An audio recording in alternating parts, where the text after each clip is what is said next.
Okay. Not getting it out of me. No. Okay. Welcome to Belonging Songs. I'm your host, Wade Dana. Belonging Songs is the podcast that brings you a brand new original song with mostly every episode. We talk about the processes that go into writing and recording that song, the changes that get made to it along the way. We talk about the theme, usually, but this is an instrumental episode, our first of season 4. This is a song by Chad and I, our band that we were in back in the day. We have been going through and recording, finally, these songs. And Chad was just mentioning that this one's probably on its 20-plus-ish birthday, probably 25, closer to that. Oh, yeah. All these had only ever been recorded in old cassette tape deck demos, form. you know, yeah.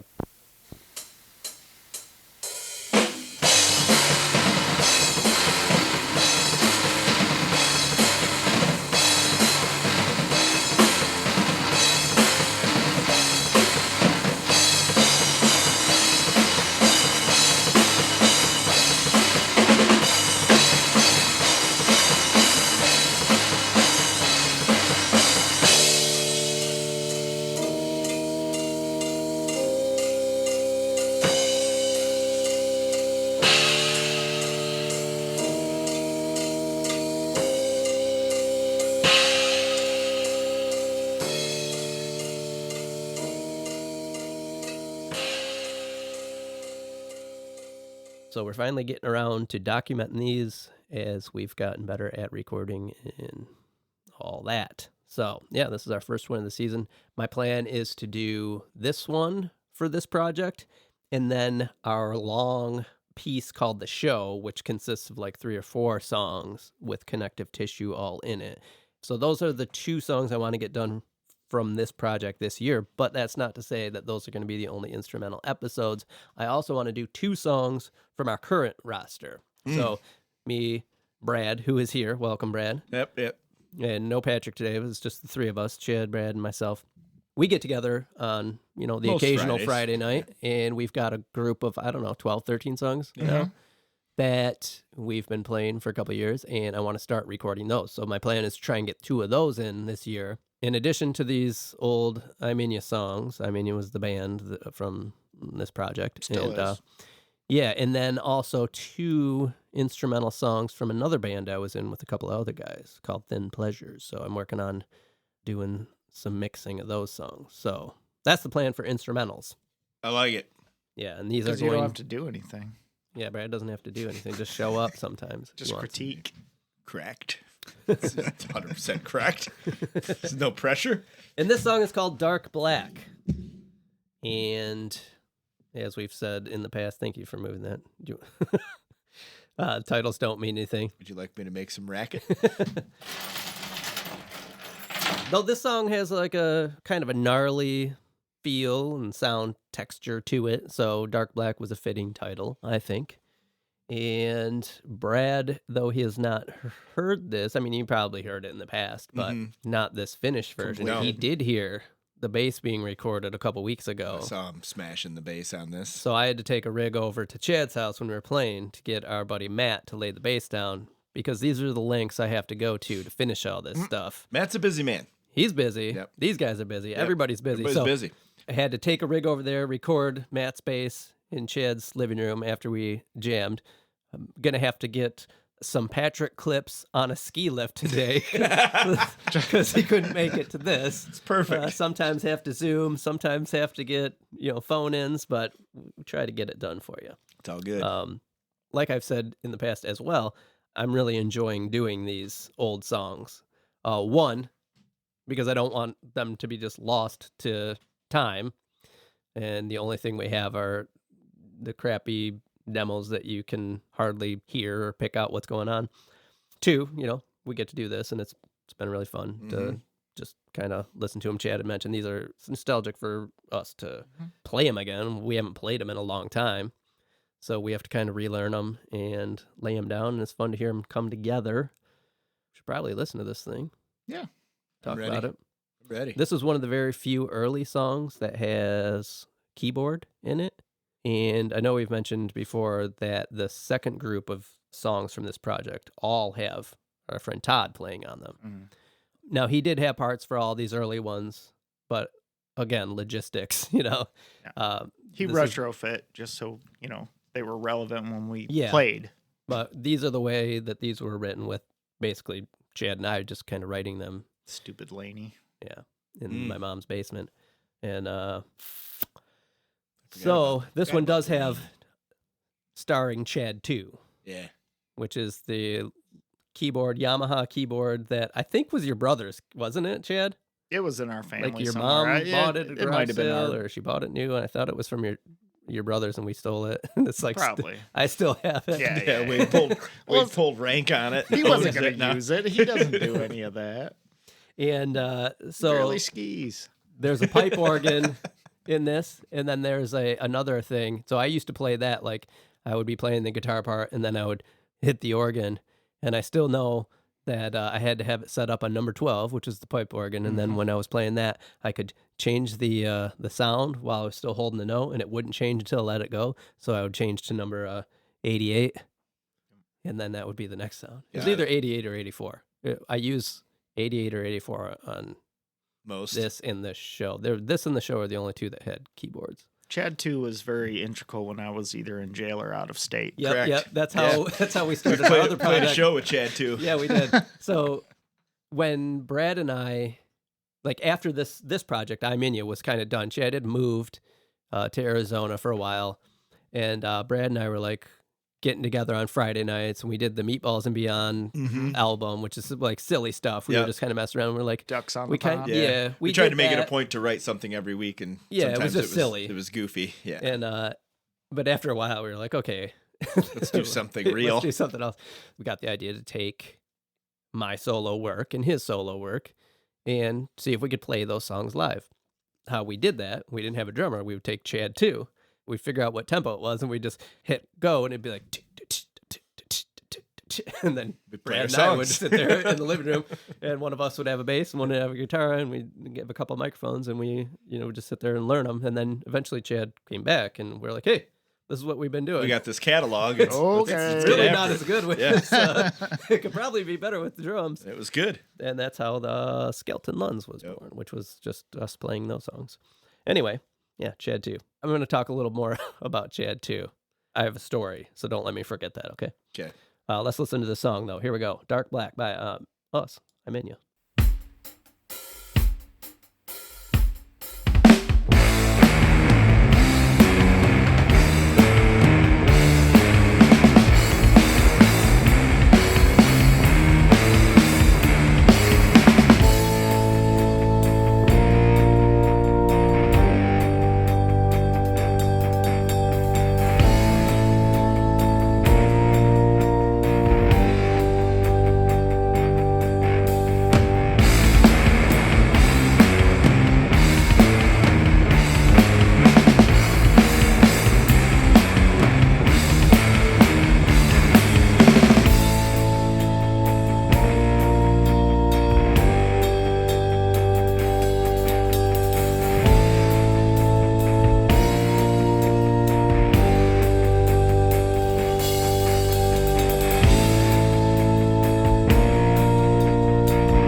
One thing I like about these old songs is when we throw people for a look. I saw Brad look over to see if the song was finished. Over. I knew for a fact. I was like, oh, I wonder. Which was always funny. It's what you do. Fun playing these songs live. Yeah. It's like we do. Yeah, people are like, all right, and then we start playing again. We're not done. Yeah.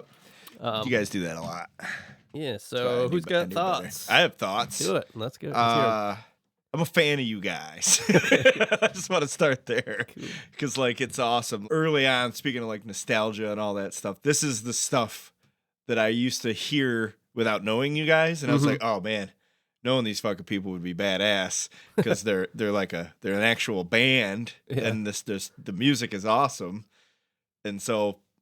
Sorry, I came along and ruined it, but it's with really the beeps and your boops. Yeah, with the beeps and the boops and the with the whants.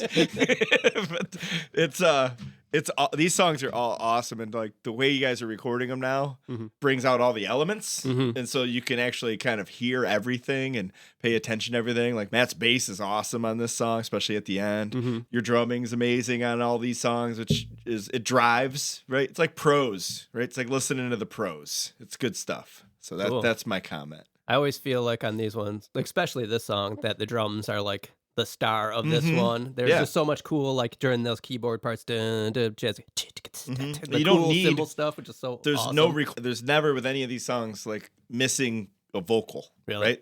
For me anyway, there's no need, right? Because there's enough there, and the song's moving itself. We always tried to fill it in too. Yeah.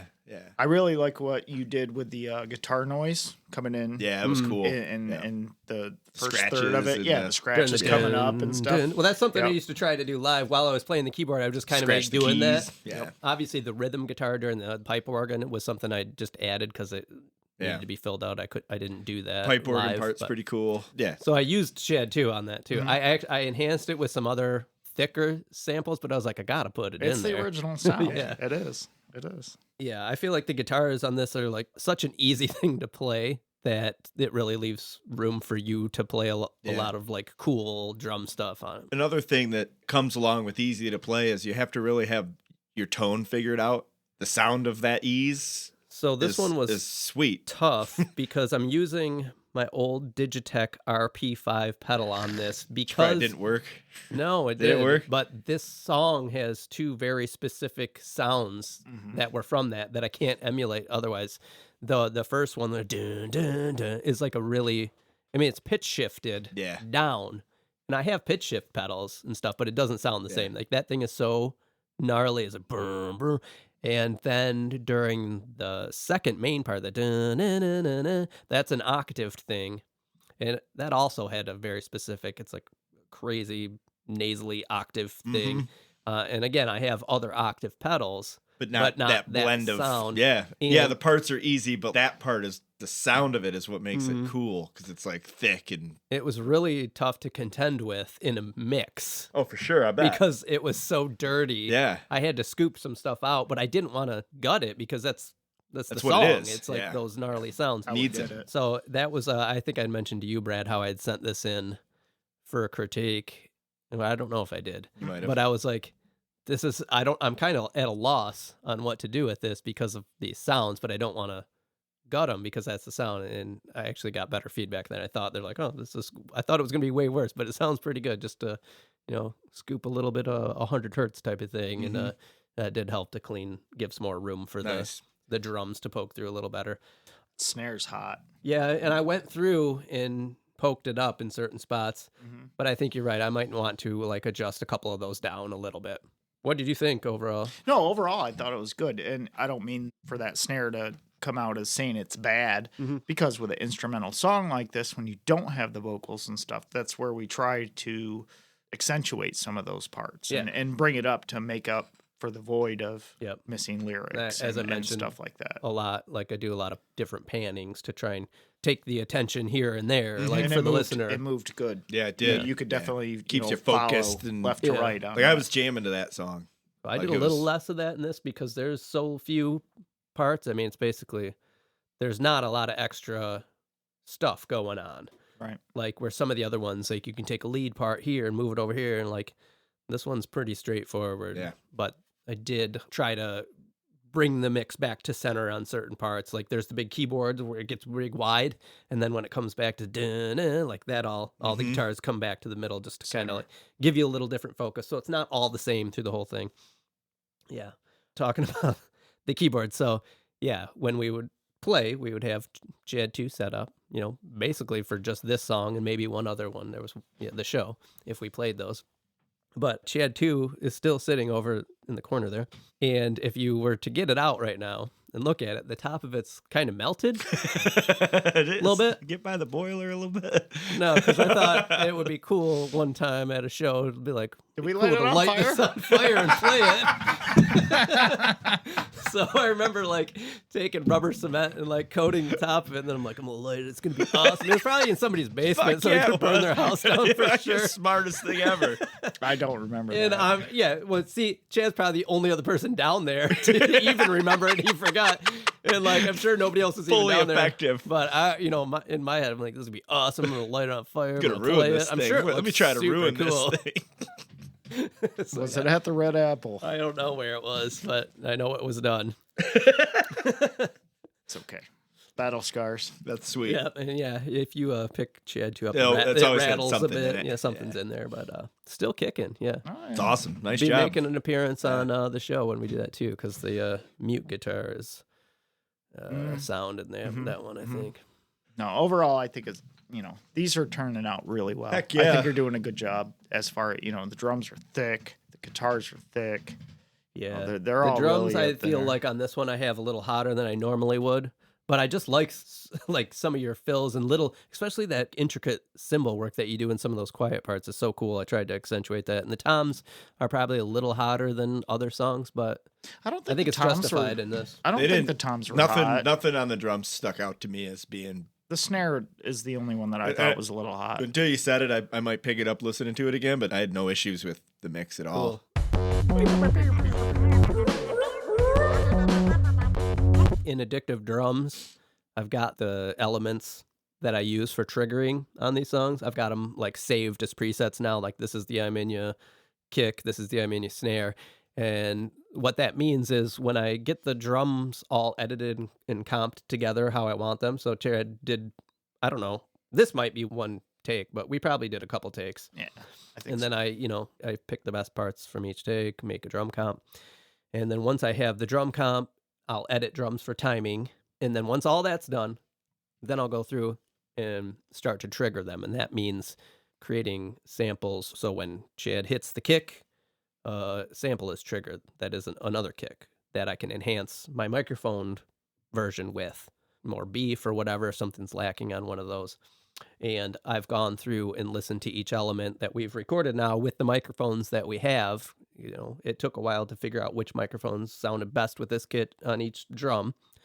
And then I've gone through in Addictive Drums. I own a bunch of different virtual kits, right? Mhm. Brad, you know this. You can switch through the different, there's like 20 different kick drums. And I've gone through and found the one I feel is the closest to what we're recording here that sounds the best with the song. And I do that for each element. So the kick and snare I have versions of virtually that are close to the versions we're recording here. But, the Addictive Drums is so cool because they're recorded in like Perfect professional conditions. Yeah. studios. Like they're real drums with super high-end microphones in rooms, so I can bring in the room sound from like Oceanside Studio or whatever, and bring that into the mix, which is really cool. And that really helps to fill out that kit and give it some nice punch and stuff. So that's something that I do on all those. Yeah, it's been working out good. Yeah, Just heck another yeah. They element sound good. in learning how to make these the best they Make can the drums be. sound the best they can. Yeah. Yeah. Great job, man. Cool. You guys are badass. It's been fun. We're still in our first collection of I'm in Ya songs. We've got the show, and then I think just like 2 or 3 other songs, and then that'll be the completion of collection 1. Okay. Be ended next season. We'll have probably all of those done. Then we'll be And- moving on to like volume 10. Yeah, the second collection, which is with all the songs with Todd and stuff. And then in the meantime, I want to keep working on, this new group of songs that we're doing. Rhonda EP. The Rondos. Yeah. Wait for it. Wait man. for it. And yeah, once we get these done, we'll put them out and they'll be in album form. And then we can do whatever we want with them. We can just put them digitally, or if we feel like getting some stuff printed up. That might be Sweet. cool. In the meantime, you can hear them on our website, though, belongingsongs.com. This song will be up on the Season 4 songs page. Season 3 has other I'm In Ya instrumentals, and all the other songs from all seasons are up there, so check that out. Also, you can listen to all the songs on our playlist. We're not putting these I'm In Ya ones out until they're finished. I guess we could if we want, but as of right now, they're just up on our website. Website also is a place you can get a hold of us. You could send us a message, or you could send us an email directly to bs@belongingsongs.com. If you go into your podcast player, like, say, for instance, Apple Podcasts, they allow you to rate and review the podcast. You could do that. You could Tell me more about this. You could click 5 stars because that means you like it and you listen. And then you could just take an extra 10 seconds and be like, great podcast in the comments. And that would really help to let people know that we're still out here doing a thing and that you like it. I think we're going to get out of here. We're going to go skiing. As we're waiting we have for been Patrick. in the last 4 episodes. Yeah, we were skiing every day. Right? Woo! Yeah. So thanks for listening, and we'll see you again next time. Boom.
good.